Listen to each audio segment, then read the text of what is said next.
Handloom Sanat मुल्क की शानदार सकाफती वरासत की अलामत समझा जाता है और मुल्क में रोजी रोटी का एक अहम जरिया भी है। ये सनत हज़ारों अफराद को बाइख्तियार बनाने के लिए नहायत ही अहम है, क्योंकि इस सनत से 70% से ज़ायद हैंडलूम बुनकर और मुतल्लका वर्कर्स मुंसलिक होते हैं। जबकि रवा साल भारतीय वज़ारत टेक्सटाइल के कोऑर्डिनेशन के तहत 7 अगस्त को पूरे मुल्क में छठा कौमी हैंडलूम डे के तौर पर मनाया गया। महाराष्ट्र के सनती शहर मालेगांव में हैंडलूम सनत को जिंदा रखने के लिए कुछ कोशिशें मकामी रहनुमाओं की तरफ से भी हुईं और कुछ मशहूर सनतकार भी मैदान में आए, लेकिन इसरार मैनुद्दीन के मुताबिक इस सनत में कोई बेहतरी नहीं आई। पानीपत हरियाणा से ताल्लुक़ रखने वाले 30 बरस के इसरार मैनुद्दीन हैंडलूम की एक माहिर कारीगर हैं। इसरार मैनुद्दीन हैंडलूम की मदद से पुराने कपड़ों से घरों में इस्तेमाल होने वाली मुख्तलिफ किस्म की चादरें और कॉटन दरी तैयार करते हैं।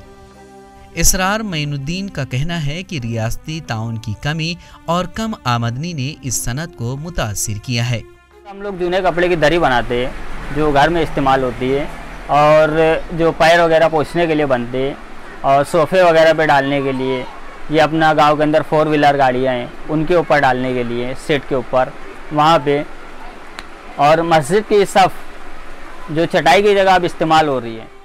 उन्होंने बताया कि हैंडलूम पर तैयार होने वाली चादर और दरी की मजदूरी सिर्फ 170 रुपये होती है, जबकि मार्केट में ये दरी 700 से 800 रुपये के दरमियान फरोख्त होती है। हम सिर्फ मजदूरी लेते, कपड़ा सामने वाले ला के देते, 170 रुपये एक दरी की मजदूरी रहती, उसके अंदर हमारा ये खर्चा भी रहता, कटिंग का खर्चा है और सफाई का खर्चा है दरी का। और ये धागा जो आप देख रहे हैं, ये धागा हमारा अपने पास से हम लगा के देते, कस्टमर को हम सिर्फ तैयार करके उनको 170 रुपये लेते, उनको दे देते। मैनुद्दीन के मुताबिक हर दरी बनाने में 1 से 2 दिन लगते हैं और जितनी इस पर मेहनत होती है उतनी उजरत नहीं मिलती, लेकिन वो अपने शौक और इस रवायती सनत को जिंदा रखने के जुनून में इस काम को अंजाम दे रहे हैं। है कि अपने जो रुंदी है फिलहाल ये 4 फीट है, लंबाना आपके ऊपर है। जो अभी फिलहाल जो कंपलसरी साइज चल रहा हमारा 4 बाई 6, और मस्जिद के लिए जो बनता 4 फीट रुंदी रहती, और बाकी जो मस्जिद की लंबान रहती 50 फीट, 60 फीट, 70 फीट, 80 फीट की लिमिट फ़िलहाल है हमारे पास। इसरार मैनुद्दीन ने मुस्तकबिल के अज़ाइम के बारे में बताते हुए कहा कि इस काम को वो आला सतह तक ले जाना चाहते हैं, लेकिन माशी हालात इसकी इजाज़त नहीं देते हैं।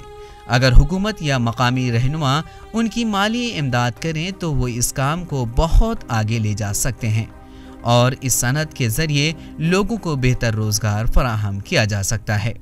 कटिंग वाले जो हमारे काम करने वाले हैं, 8 से 10 लोग का घर उसमें भी चल रहा है, जो कटिंग कर रहे हैं हमारे साथ मिल के, मतलब एक ग्रुप बन गया है, तो चैन के हिसाब से हम लोग काम कर रहे हैं। लेकिन ये यहीं तक सीमित है।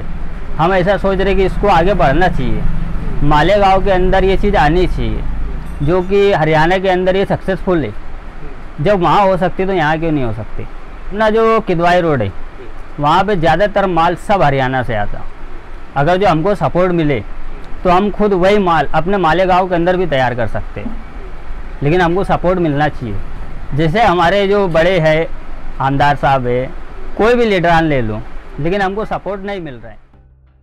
वाज़ेह है कि इसरार मैनुद्दीन मालेगांव के वाहिद हैंडलूम कारीगर हैं जो पुराने कपड़ों से घर में इस्तेमाल होने वाली चादर, दरी और मस्जिद के लिए चादरें वगैरह तैयार करते हैं। ये जो लूम है साहब, ये हैंडलूम है, और हैंडलूम का मुकाबला मशीन कभी ज़िंदगी में नहीं कर पाएंगे। जो क्वालिटी हम इसके अंदर बना के देंगे वो मशीन कभी नहीं बना पाएंगे। अगर जो ऐसे ही रहता हरियाणा के अंदर, आप देखेंगे तो एक एक कारखाने में 200-200 लूम, ये सिर्फ हैंडलूम है। अगर जो मुकाबला कर पाती तो हरियाणा में तो समझ लो कब से ख़त्म हो जाना चाहिए था ये। उन्होंने कहा कि हैंडलूम का मुकाबला मशीन कभी नहीं कर सकती है, क्योंकि हैंडलूम पर जिस तरह की क्वालिटी मिलती है वो मशीन पर तैयार होने वाली दरी और चादरों में नहीं मिलती है, और उसकी कीमत भी बहुत ज़्यादा होती है।